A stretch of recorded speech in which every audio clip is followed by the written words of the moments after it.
Good evening, and it's great to have you with us here on a very busy Thursday night. And tonight, fireworks at the White House, just hours after the Republican and Democratic leaders of the Senate Intelligence Committee released a statement together saying there are no indications of any surveillance at Trump Tower. It comes after those explosive allegations. President Trump's claim that President Obama wiretapped him before the election. Standing by that claim again overnight. Late today, White House Press Secretary Sean Spicer pushing back, saying those senators aren't done investigating. And then another statement from one of those senators saying we wouldn't have said that if we weren't briefed. ABC's chief White House correspondent Jonathan Karl with the fiery response to his question at the White House late today.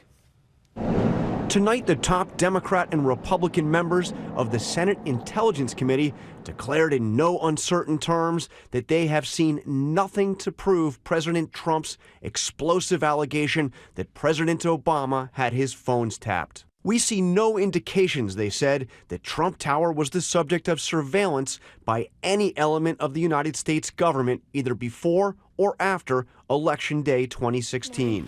Speaker of the House Paul Ryan was equally blunt. That no such wiretap existed. We've cleared that up, that we've seen no evidence of that. But the White House is not backing down. Sean, the Senate Intelligence Committee is saying point blank they see no indications of surveillance. Where was your passion and where was your concern when they all said that there was no connection to Russia? Where was it then?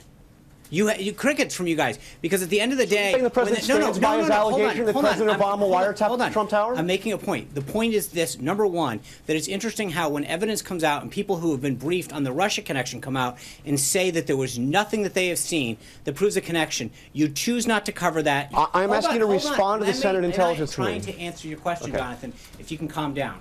White House Press Secretary Sean Spicer then went on offense. You can ask, you can follow up. Talking for nearly 8 minutes straight, reading from various media reports let me quote them. and conservative commentary, citing unconfirmed and anonymous sources of the intelligence gathered in secret on possible surveillance of Trump Tower or Trump associates. This leads to a lot.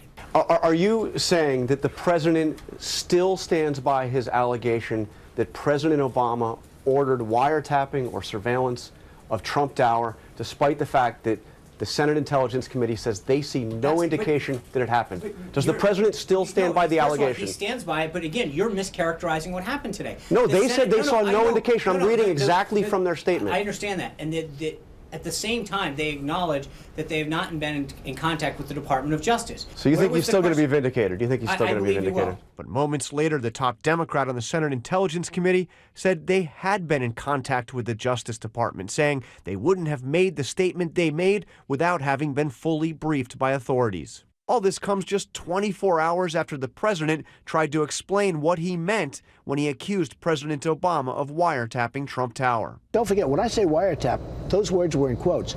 That really covers, because wiretapping is pretty old-fashioned stuff, but that really covers surveillance and many other things. I think you're going to find some very interesting items coming to the forefront over the next 2 weeks. Two of the tweets from the president put quotes around the word wiretap, but in others, no quotes. How low has President Obama gone to tap my phones? And President Obama was tapping my phones. So what was the basis for the president's claim? I've been reading about things. I read in, I think it was January 20th, a New York Times article where they were talking about wiretapping. There was an article, I think they used that exact term. But the New York Times never reported President Obama ordered any wiretapping of Trump Tower. Citing anonymous sources, the paper reported surveillance of Russian officials who had been in contact with Trump associates. All right, so let's go live to John Karl at the White House tonight. And John, we know the FBI director came to the Hill behind closed doors this week, but soon the American people will hear from him on this? He will be before the House Intelligence Committee on Monday, David. This is a hearing on Russian interference in the elections, but you can be sure that this question of the alleged wiretapping will be front and center. He will have to answer it before the public. John Karl, live at the White House tonight. John, thank you.